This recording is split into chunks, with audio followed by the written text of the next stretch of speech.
We know that anti-Indigenous racism and deaths of Indigenous people at the hands of police is something far too common. Tonight, protests south of the border have now extended into Canada and have politicians weighing in on racism at home. They don't need more security, they don't need more police. A volunteer group steps up to protect some of Lethbridge's most vulnerable. I'm always honored to share stories such as this. And APTN Investigates, honored by the Canadian Association of Journalists.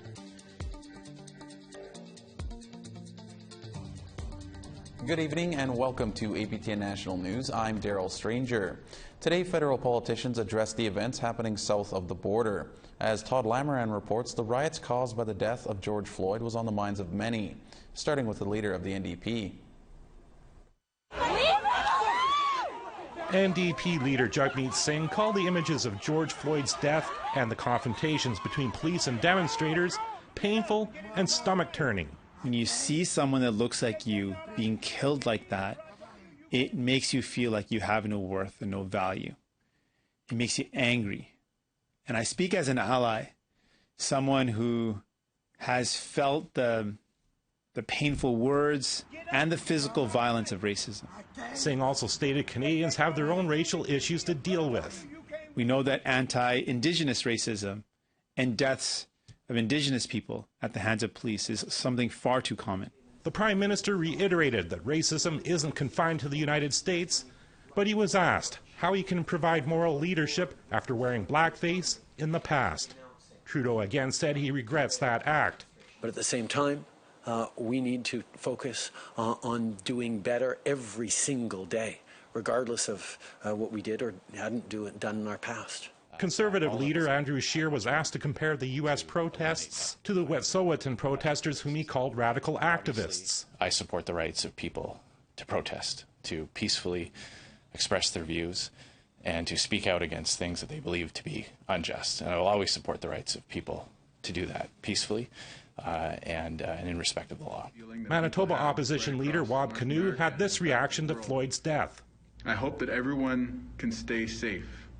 But I also know that people have to speak out. There would be something wrong with our society if people could watch the video of the murder of George Floyd and not take to the streets. And National Chief Perry Bellegarde tweeted, "First Nations stand in solidarity with those peacefully protesting racism. We are all human beings. We are all related." Todd Lamoran, APTN National News, Ottawa. Protests have now extended to Canada. A Black Lives Matter march is in Calgary today in solidarity with the anti-racism movement across this country and the United States. And seeing all these amazing people around me just makes me feel more united with the city.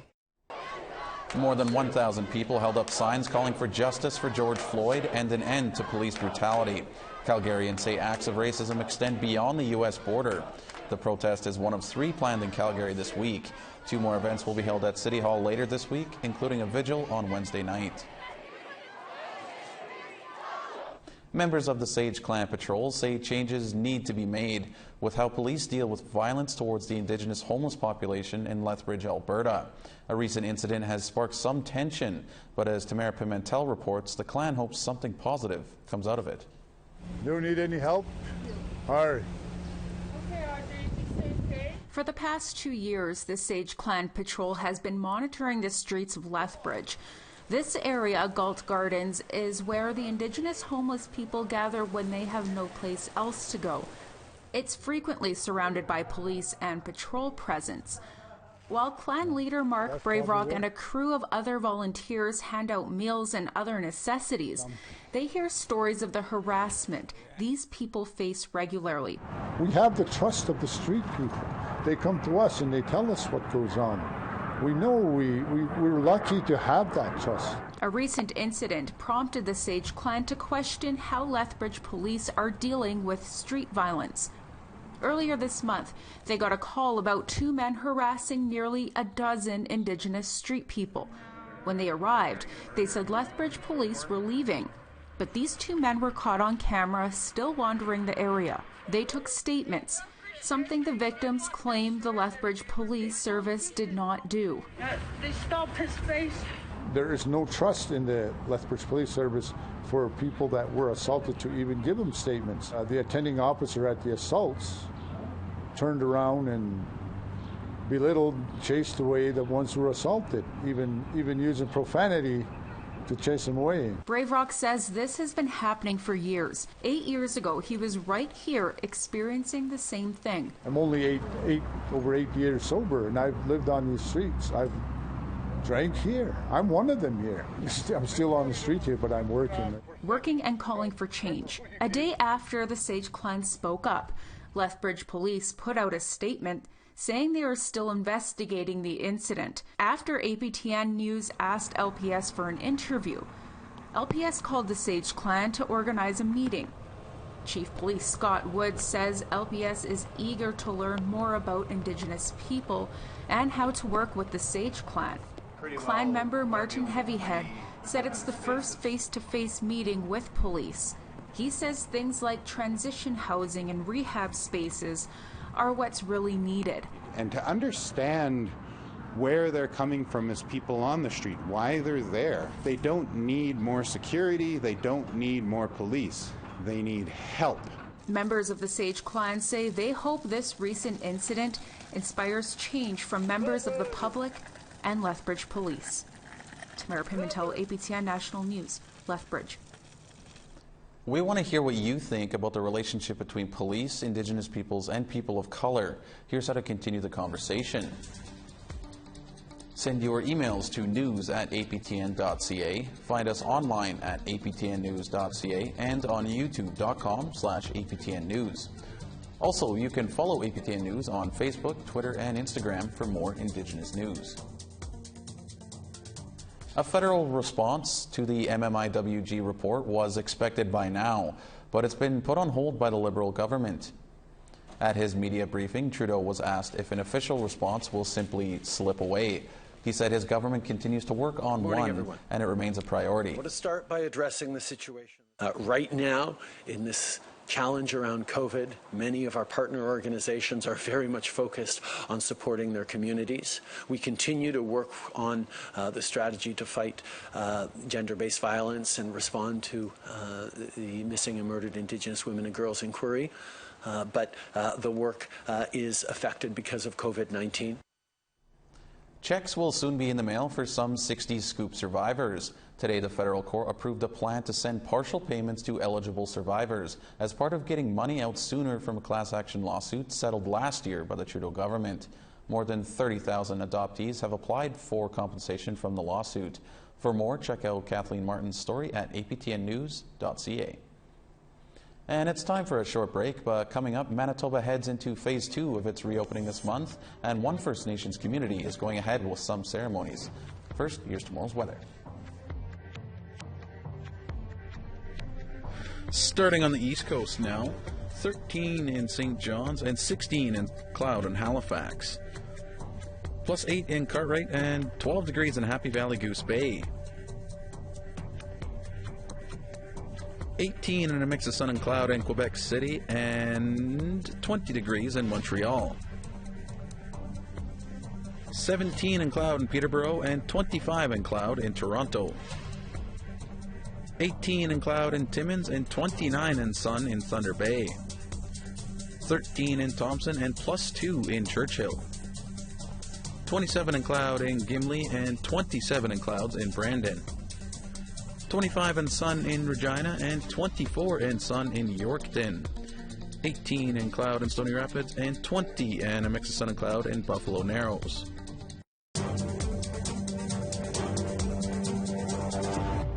Welcome back. In late March, 2 Métis hunters from Alberta were shot and killed. Police have charged one suspect in their deaths. Now, family and friends of Jacob Sansom and Maurice Cardinal attended a ceremony over the weekend to honor the two men. APTN's Chris Stewart talked to the family members after the ceremony. Our plans are broken. Everything is shattered. The maximum number of 50 people gathered on Saturday to say goodbye to 57-year-old Maurice Cardinal and 39-year-old Jacob Sansom. The two family members were shot and killed after a hunt at this location near the small town of Glendon, Alberta on March 27th, after an altercation with 3 men. In April, 31-year-old Anthony Bilodeau turned himself in to RCMP. In late May, he pled not guilty to 2 charges of second-degree murder. Ruby Smith is Jacob's mother. She says the ceremony honors the 2 men and helps their spirit reach the afterlife. The crosses are meant to be forever, the medals, and then with wreaths with all the fish hook, the antlers, is a representation of Morris and Jake, how they love the outdoors, they love to hunt. Michael Sansom is Jacob's brother. Maurice was his uncle. He says having the ceremony here is important. It's always good to put up crosses where people pass away, because that's where their spirit is believed to be in our culture. So when you go to pray for them, you pray in the spot where they fell. Many people at the ceremony were wearing T-shirts saying justice for Jacob and Maurice. We just wanted to wear them. It was justice for Jake and Morris. We just want to make sure that justice is served and that it's recognized that, you know, it's a senseless tragedy. And we just want them to know we're hurting. We want to stand up for both boys. Anthony Bilodeau returns to the St. Paul Courthouse on June 18th. Family members say they will be there if COVID restrictions allow them to. Chris Stewart, APTN National News, Glendon, Alberta. As Manitoba heads into Phase 2 of its reopening this month, one First Nations community is going ahead with some ceremonies. They say after months of isolation, members need healing now more than ever. Brittany Hobson reports. Powwow season is upon us, and while COVID-19 has forced communities to shut down many large-scale gatherings, Lake Manitoba First Nation has decided to go ahead with its powwow later this month. Chief Cornell McLean says the decision came after reviewing the province's track record. Not without considering the facts, though, right? You know, the curve was being flattened. There hasn't been a case of the virus on any First Nation in Manitoba. The province currently has 10 active cases. With those low numbers, McLean says the community wants to keep the tradition going. It's our culture, right? You know, we wanted to keep that going. Also, we need some healing in our community. You know, it's unfortunate that our young people are turning to alcohol and drugs. McLean says months of isolation has had a negative impact on members. He believes now is the time to rely on ceremonies. Grand Chief Jerry Daniels of the Southern Chiefs Organization agrees. There's lots of health elements to that, physical, spiritual, mental, you know, even emotional in many ways. SCO represents 34 communities in Manitoba, including Lake Manitoba. Daniel says he trusts the community will take proper safety measures. It's not like we're having a bunch of people just come together. It's not business as usual. It's going to be a different kind of powwow. Dr. Veronica McKinney with Northern Medical Services in Saskatchewan says communities should keep guidelines in mind. Well, I think there is safety in being outdoors. I think there is, you know, as long as we can socially distance, I think, you know, that will help quite a bit. But I also think there's benefits to being able to participate in ceremony as well. McLean says they will adhere to the 50-person limit and will have sanitizing stations. They are also looking at setting up a way to live stream it online. Brittany Hobson, APTN National News, Winnipeg. Questions are being raised in the Northwest Territories about how Dene are benefiting from the cleanup of one of the biggest man-made disasters in the country. Watchdogs and Indigenous groups say there's no data to show how many locals are going to be trained and hired to clean up the mess left behind by the giant mine. Charlotte Moore Jacobs has this latest on the toxic legacy of the defunct gold mine. It's a $1 billion cleanup, freezing 237,000 tons of arsenic trioxide from 50 years of gold mining at Giant Mine. But just how much economic benefit from this enormous remediation project will go towards the Indigenous people who have never been compensated for the destruction, it's unknown, and a huge concern for the Yellowknives Dene. Our traditional land is really important to us. So, the best people to clean it up is people that depend on land and survive on the land. The federal government's in charge of remediation, scheduled to start next year. But Chief Edward Sangreese says there's no definitive number when it comes to jobs for his people, nor have they received all the training they need to get ready for boots on the ground. We're asking for sole source contracting because we're the most people affected by this project, and it's something that needs to be discussed with the federal government to see that the Yellowknife Dene get the maximum benefit from this remediation. I think that sole sourcing will be one of the things that will benefit the Yellowknife Dene. Giant Mine Oversight Board is an independent entity. They've been reviewing the cleanup since 2015. Their latest annual report says there continues to be an imbalance in the level of effort on economic and human well-being. Kathy Rasher heads the Oversight Board. They've taken a good look at the local employment numbers. What we found is that those numbers over the past few years have really fluctuated. So last year they were pretty good, and then the year before they weren't, and it's hard to know, but the year before that they were. So there's a lot of uncertainty about what the numbers mean, and it's hard to know whether things are getting better or going in any particular or being stable. So the Oversight Board suggests Crown Indigenous Relations and Northern Affairs Canada appoints a special envoy, aka a person to oversee the major economic opportunities and focus on more employment for local people. That special envoy has to look at everything, not just to show like the economic benefit aspect of it, also the social, the cultural of the people of this traditional territory. The Yellowknives Dene and the Oversight Board also have many concerns over time and money. The project is funded for 15 years under the federal government's Northern Abandoned Mine Reclamation Project. But that's a much shorter time than the 100 years it's going to take for monitoring and maintenance of the site. Now there's also the post-closure costs, which have fluctuated over the years in estimates with no final amount being set upon. After 15 years, then what? They're going to run out of money and forget about the long-term well-being of the site.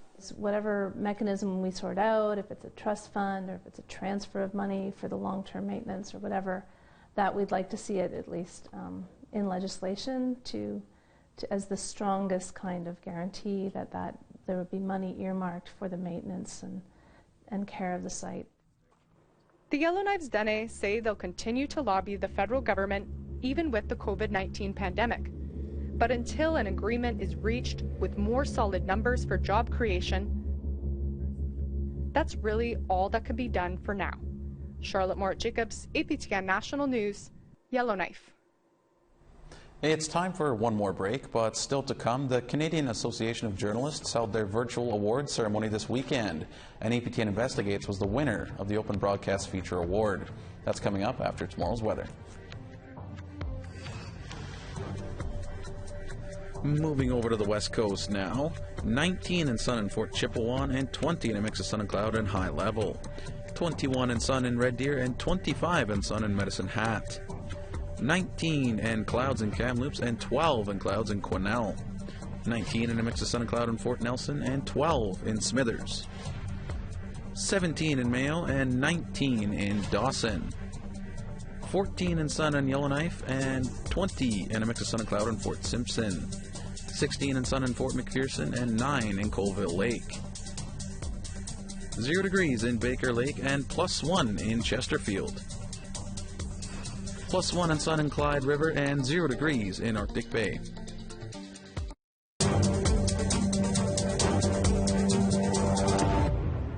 Welcome back. A Vancouver airline owned by an Indigenous woman has flown a load of essential supplies to a remote West Coast Indigenous community.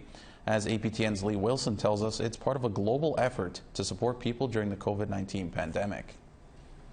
Alert Bay is a remote community on northern Vancouver Island, British Columbia. 30 members tested positive for COVID-19. They needed supplies like food, masks, gloves, hand sanitizer, and other goods. After checking with community, Tara Fraser, owner and chief pilot of Esquello Air, flew some in. How can I take the gifts that the Creator has given me along my journey and use them for good? Fraser and Esquello Air flies out of Vancouver. She's a part of an international group of women entrepreneurs called CEO. They are providing essential goods to Indigenous communities during the COVID pandemic. Tara Fraser is the first Indigenous woman to own an airline. This trip was made possible thanks to fundraising by Lift Collective and CEO. Fraser is a member of both organizations. A friend of mine helped me to start a crowdfunding campaign to be able to raise some funds, to be able to fly into some Indigenous communities, and to be able to bring in some essential services or goods that they weren't getting elsewhere. Fraser says because of challenges created by COVID-19, they are talking with more remote Indigenous communities in BC about bringing more supplies. Become really clear in this COVID time that we need to be together, we need to be thinking collectively, and we need to love and lift each other in all the ways that we can. Fraser says she's inspired by seeing family, friends, and partners passionate about helping each other. Lee Wilson, APTN National News, Kitimat. The Canadian Association of Journalists held their virtual awards ceremony this past weekend, and APTN Investigates was the winner of the Open Broadcast Feature Award for Broken Circle. The story profiles day school survivors as they fight for recognition of the Duck Bay School in northern Manitoba. It's one of 682 schools left out of day school settlements and compensation. The award is shared by Cullen Crozier, Holly Moore, and Brittany Guillot. Crozier spoke on Facebook Live about what the win means for him and everyone involved. I want to thank Abraham Pronto and George Monroe and all the survivors that we spoke to at Duck Bay. You know, basically when we started researching this story, we had a list of over 680 institutions that were excluded from the Indian Day School settlement. And the three of us basically just started going through the list, looking school by school, province by province, until we came to Duck Bay. And I'm always honored to share stories such as this. That's been your look at APTN National News for this Monday. Just a reminder that Melissa Ridgen will be hosting a special live stream of the 5th anniversary of the TRC at 2 p.m. Central Time tomorrow afternoon. The special is in collaboration with the Canadian Roots Exchange, Canada's largest youth-led charity. Congratulations again to APTN Investigates, and with today being June 1st, it's the first day for National Indigenous History Month. I'm Daryl Stranger. Have a great night.